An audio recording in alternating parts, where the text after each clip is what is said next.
This hair is fucking ridiculous.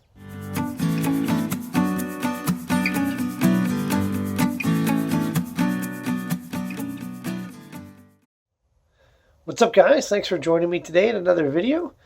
Just hanging out here with my dying pea plant, and which is very apt because today I'd like to talk about composting. So composting is the act of taking solid waste, solid organic waste, and turning it into what we call compost. And out of all the things that we put in our beds and our pots and our plots, compost is the single most important ingredient. So to get a good compost, you need what they call an adequate ratio of browns and greens.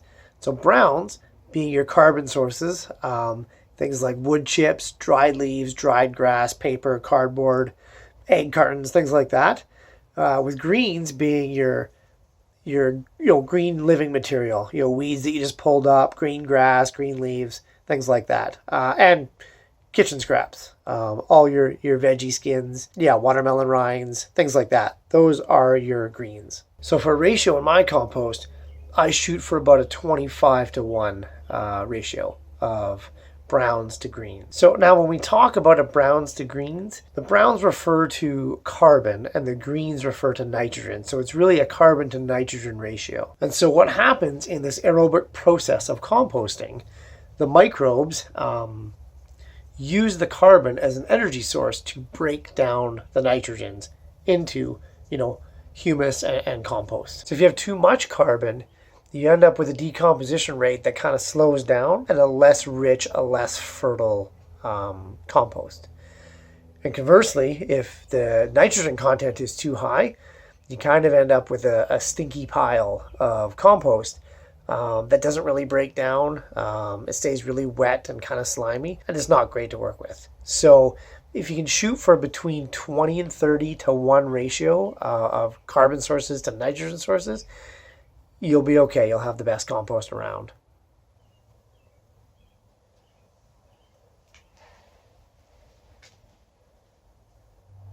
So let's nab this little dying pea plant so we can throw them in the compost, and I'll show you what my compost looks like.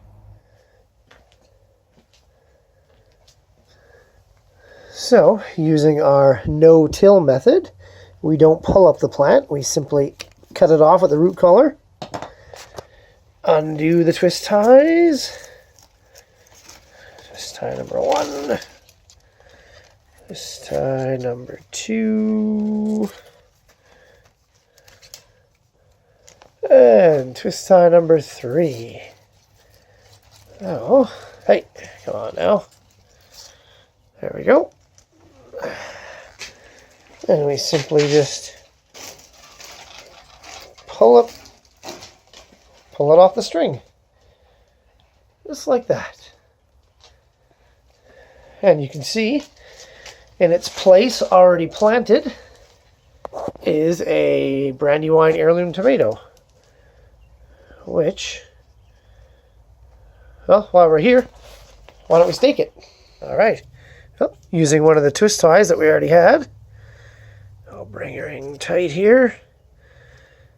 Conform it to where we want it to grow. There we go. All staked. Easy peasy.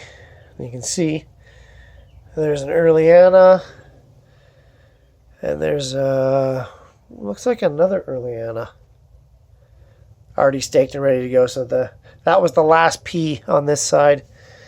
I was surprised it lasted so long. Usually their peas are cold weather plants. Okay, let's head over to the compost and throw this in. Okay, so as you can see, my compost has 3 compartments, 2 of which are filled and probably ready to use. And this one is currently in use. So this is what I'm adding my kitchen scraps to. And so I'll rotate through these 3 beds year round pretty much. Constantly pulling soil out, topping up the beds. Every time you harvest a bed full of veggies, the soil sinks, got to add more in. If you're lasagna gardening, you always need a layer of compost in there. Can't just be newspaper and grass all the time. So yeah, it's a good little system. It works out. Each compartment is about 2.5 feet by 3 feet. So yeah, you know, we're looking at a 2.5 foot by 9 foot compost. So obviously not everybody needs this size of a compost. You know, I'm running a pretty big operation here, so I go through it a lot and I need it. So, you know, this works great for me. You know, you guys might just need a couple of pallets, or even if you want to spend money, go buy one of those tumbling systems. They work great. You know, whatever works, whatever you can do to compost and throw less in the landfill and sort of make that organic matter to make your veggies grow better, just do it. One of the biggest issues of composting is getting enough air into your compost. Now, a lot of people would turn their compost. I find that very time consuming. It's very labor intensive, and really I just don't feel like doing it. So when I built my compost, as you can see here, I built air spaces into it, which is why pallets work phenomenally for building a compost. It does, you know, spill out, but that is also a great place to shovel from. So yeah, if you can build some air spaces into your compost, you don't have to turn it all the time. Composting does not have to be labor intensive.